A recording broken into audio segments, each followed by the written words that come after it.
Hi everyone. I wanted to come to you with this video. Sorry I'm looking rough.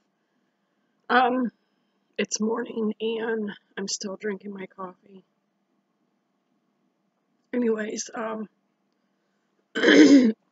excuse me.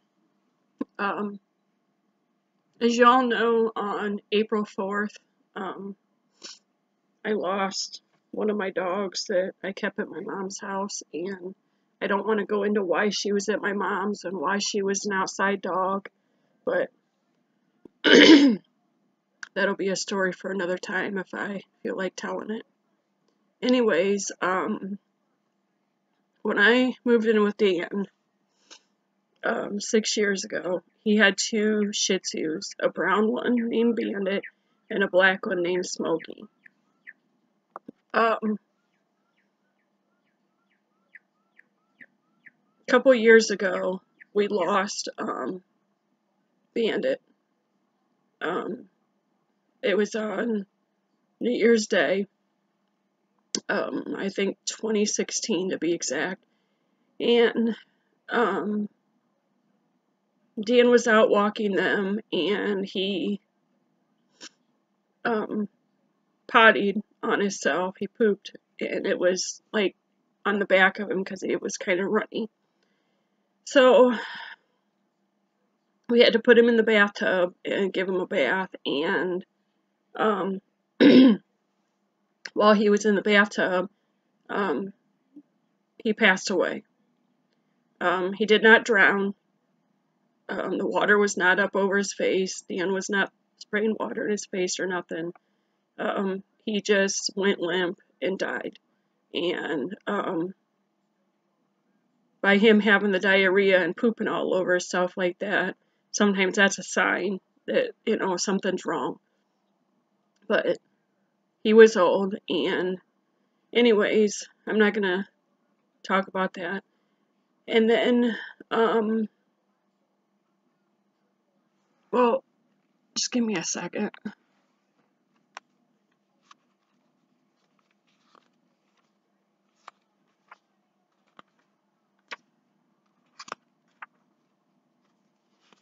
Sorry, guys. Okay. Excuse me. Let me start from the beginning.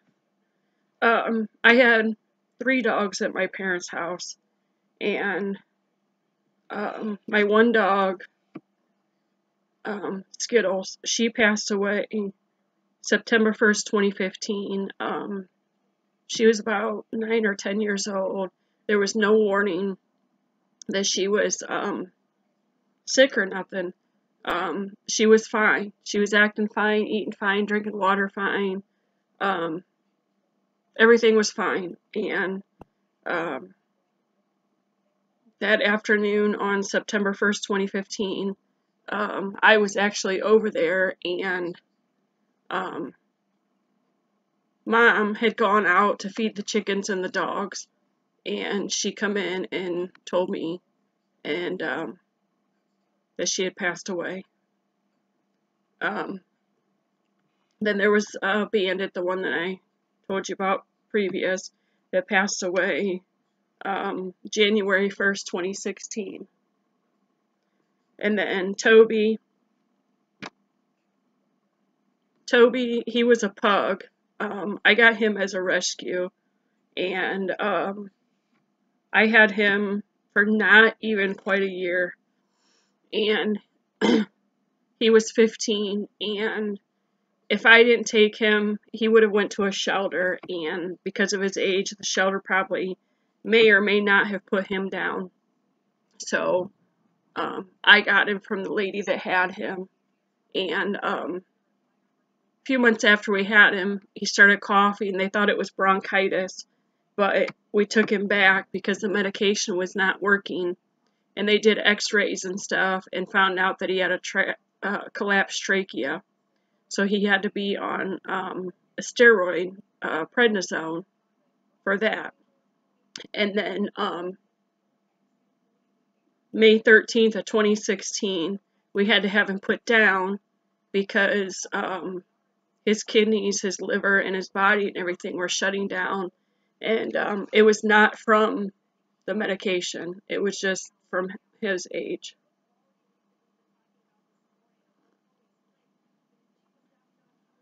It was just from his age. So, and then um, June June 6th, yeah, June 6th of 2017, we had to have our cat Gizmo put down. Um, he wasn't that old. He was probably a year old, maybe a little over a year old. He might have even been 2 years old. Had to have him put down because his body was shutting down from feline leukemia, and I don't know how to link them or whatever to top, but there's a video in my videos about feline leukemia. And then that takes us to April 5th, 2018, when I lost my girl Spot. She's the one that was outside at my parents'. The one that kept getting loose, slipping her collar. She slipped a harness and got up on the main road and got hit. Yesterday, April 12th. This one's they're all hard, but this one's really hard because it just happened. Our black Shih Tzu, Smokie, passed away while Dan was at work. Around the same time that we lost Spot, or that I lost Spot, he started coughing, but he was acting normal, and we thought that he had, a little bit of a cold or bronchitis or something. So I was going to make a vet appointment, and then it seemed to be getting better, and he was acting normal, so I never made him an appointment. The last few days when Dan would take them out for a walk, he would get excited to go out for a walk or out back on the leash, the rope. He'd get excited to go, but he'd either sit here and not go off the porch, or he'd just go out in the yard and he'd lay there or sit there. And then when Dan would take him for a walk, he would walk, but not like he used to. So yesterday, I called and I made a vet appointment. I couldn't get him in until Saturday. I tried for yesterday. They didn't have any openings. I tried for Friday. They had a 2:50, but Dan wouldn't be off work then. So we said, what about Saturday? So we set it up for Saturday at 11 a.m. Well, yesterday, when he would go out, he'd sit by the door and he wouldn't leave. He wouldn't go to the bathroom. He wouldn't go out on the porch to walk around or nothing. And so I thought, well, even when he was healthy, he did that sometimes. So I didn't really think anything of it. Well, then I didn't see him eat all day, which is also normal for him. And then he'll pig out in the evening. But he did drink a lot of water yesterday. And I thought, okay, I didn't really think of nothing of that neither, because he's got days where he drinks a lot of water and days where he drinks enough water, but not, a whole lot. But then I noticed that he was laying by the back door, which is something he only does at night, on the rug by the back door, like up against the door, probably because the door's cool or whatever. And he lays in front of the washer and dryer. Well, he wasn't laying in front of the back door, but he was just sitting there, and he was coughing every now and then, and then he made his way to the kitchen and was sitting by the cans of cat food that we put down for the cat, and then whatever the cats don't eat, the dogs eat, and the vet knows, and the vet says that's fine. So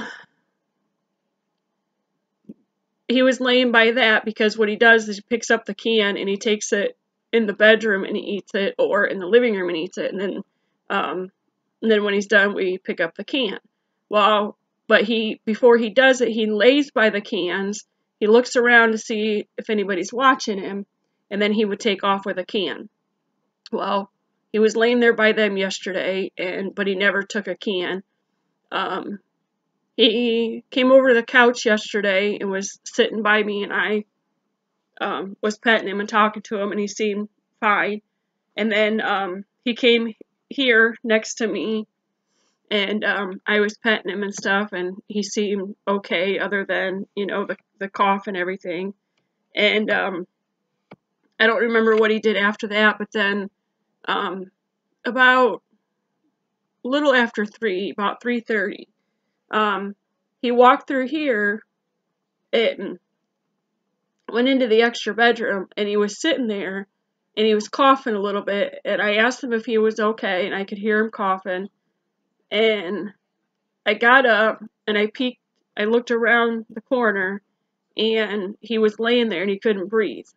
He was laying on his side, and he was like, he couldn't breathe, and I knew he was dying. And I put my hand on his chest and was rubbing his chest and was petting him and rubbing him and talking to him and stuff, and I just couldn't bring him back. So Dan had got off at 3:30, so he was on his way home when this happened. And so last night, the dogs did not, or only Chaz, our pug that we still have, was the only one that greeted him, which is nothing. Sometimes that happened before, and then Smokie would come out from the bedroom or whatever. But I was standing in the dining room towards the kitchen, waiting for him to get home, and I started crying, and he said, "What's wrong?" And I pointed, and he looked in there, and he knelt down next to him, and he started petting him and talking to him, and he kind of rustled him a little bit, trying to bring him back, because I told him it had just happened, like, a few minutes ago. And there was no bringing him back. So we buried him last night, and he had stuff coming out his nose, so we think that that's a sign of that he filled up with fluid in his lungs and around his heart. So we think that he might have had congestive heart failure, but we don't know for sure. So I mean, and it's hard for me to do this video today, but yesterday there was no way I was going to be able to do this video. Like I did with Spot's video, I was a mess yesterday too. So, and I feel that it's my fault because I did not get him into the vet sooner, and I did not call around to see if there was a vet that could get him sooner than Saturday. And he wouldn't have made it anyway. And I feel that it's my fault that I didn't get him the medical care and the medical attention that he needed. And Dan and my mom keep telling me it's not my fault. We just don't know. It's kind of like us when we get sick or have a cold, we make a doctor's appointment, and sometimes we have to wait for that appointment. And then we either get worse or we get better while we wait for that appointment. So, but anyways, lost Smokie, another dog. That's the second dog since April 4th that we've lost. I have one more dog at my mom's house, Princess. She's a Chihuahua mix. She's an outdoor dog. Yeah, she's Chihuahua mix, but she's got a building that's got a dog house in it and heat controlled and everything. So, and then I have Chaz, my pug. I've had her 2 years. She's 7 years old. And I have 2 cats left, so I don't know. Annie, my cat that I've had for about 5 or 6 years, I'm sure it hurts her to see the dogs come and go like that. And with Gizmo and stuff, that's why we got her another cat, Goldie. And Chaz was here when we lost Toby. And now she lost Smokie, and they used to play tug together and everything. And I don't want I don't want the cats or her to be all depressed and stuff. And I don't know what to do for that. Because I'm not ready for another dog. If I get another dog, it'll be a puppy. And it'll be a puppy that has all its shots and everything, so I don't have to worry about parvo and stuff. I'm just not ready for another one. Not yet. Okay, guys, I'm starting to get a little emotional, so I'm surprised I held up as strong as I did through this. So I'm gonna go. I'm gonna drink the rest of my coffee. Spaghetti for breakfast. I know that's a little weird, but it is what it is. So this place sure is not the same with him gone for numerous reasons. So I'm gonna get off here, guys. See you around. Don't forget to like, share, and subscribe. And I'm going to put links for my t-shirts and beach towels and coffee cups and things down below. There'll be 3 links, but they're all for Teespring. So see you guys.